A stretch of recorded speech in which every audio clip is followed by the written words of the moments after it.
Hello everyone, welcome to another lesson for Math 4. I will be your host, Mr. Porter, as we go over this lovely lesson on, graphing on a restricted domain. You knew it was coming. We're talking about graphs. We're talking about analyzing them, so of course, eventually, we will be graphing them. So let's go over just graphing a linear function before we talk about the actual restricted part.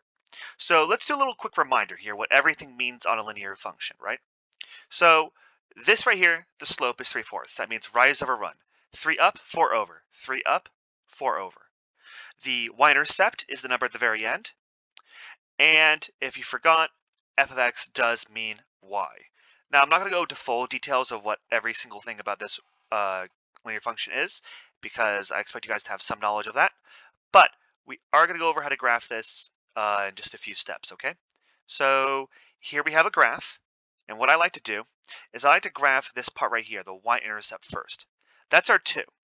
That's right there. Now, for this 2, once we know the y-intercept, I'm going to use the slope to figure out what are the other points. It's a positive slope, so I know it's going to be going in an upwards direction. And it's rise over run, so the slope is 3 up. I go 1, 2, 3, and it's 4 over. 1, 2, 3, 4. Boop, right there. Look at that. See that? Now, you only really need 2 points to graph a line, but honestly, I always make mistakes, so I don't have at least 3. So I see this this pattern right here. So I know it's going to make a line this way. So why don't I go backwards this way because I'm running out of room. So this time I'm going to go 3 down. 1, 2, 3. 1, 2, 3, 4. Boom. Once I have 3 dots, it's a linear function, so it's going to be a straight line. I draw my straight line right through it, and I'm done. And if all we had to do today was to graph a linear function, this would be your lesson, right? But the question is our topic is to graph it on a given interval, a restricted domain. So what I want us to do is graph this with a domain from -4 to 4. So remember, guys, what this means. This means we only care starting from -4 all the way to 4. So everything in between matters. Now, everything on the outside doesn't. So what I'm going to do is I'm just going to erase these lines right here and shrink it a little bit. But these arrows are also a bit misleading, right? Because the arrows mean it keeps on going. Meanwhile, we're trying to graph what's in between only. So what do these hard brackets mean? Do we include -4 and 4? Yes, that's exactly what it means to be included. So I'm going to put a nice big dot over here and over here. Once I have my line and my dots, I'm just going to get rid of these dashes that I made to keep track of what's what. And I'm done. Now, think about this. When you are doing your own graphing, what I recommend is to do exactly what I did. Is I drew this line, and I drew little dashes to keep track of what the domain is. I erased everything that didn't matter on the outside. And then once I put my dots down, I got rid of those dashed lines. It's really easy to keep track of that. If you're good at graphing linear functions, this shouldn't be difficult at all for you. The difficult part is the graphing, in my opinion. Once you get past that hurdle, the domain part should be the easier aspect. But let's do one more example because this was a bit. I feel like we should go over one more example. So here we go. Here's this function right here. Is our linear function, and this time we have a domain for all values of x where x is greater than -3. Now, let's deal with graphing it first.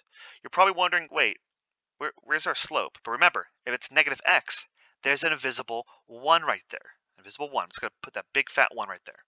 So we do the exact same strategy. We start with the y-intercept, -2. I'm going to put a dot right at that -2. Now I see the slope is -1. Remember, that's simply as -1 over 1. So I'm going to go, and if it's negative, it's going to go downwards instead of upwards. So for it to be downwards, I'm going to put a dot right here and a dot right here. Once you have about 3 dots, you could draw a line through it. Now, just to remember, guys, I'll do that one more time. Once we have our y-intercept and the slope is -1, I go down 1 over 1, down 1 over 1. And then I draw my line through it. Now, the domain is x is greater than -3. So I'll put a dashed line at -3. Now here's the part that people are going to mess up on a lot. This says x is greater than negative 3. So a lot of you are probably thinking, let's erase everything over here and keep this part alive. But look at this, x is greater than negative 3. Where is x greater than negative 3? Negative 2, negative 1, 0. Are these numbers bigger than negative 3?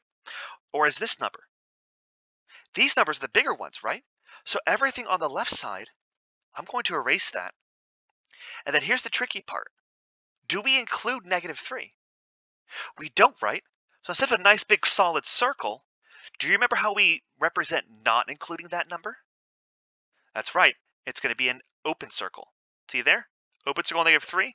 And all this stuff is bigger than negative 3. Now that we're done, I can erase the dashed line. And we're done with our graph. I understand graphing might not be everyone's forte. Try to be patient with it, guys. We are going to do a lot of practice on this in class, all right? So don't worry about it too much. Until then, though, you have a good day.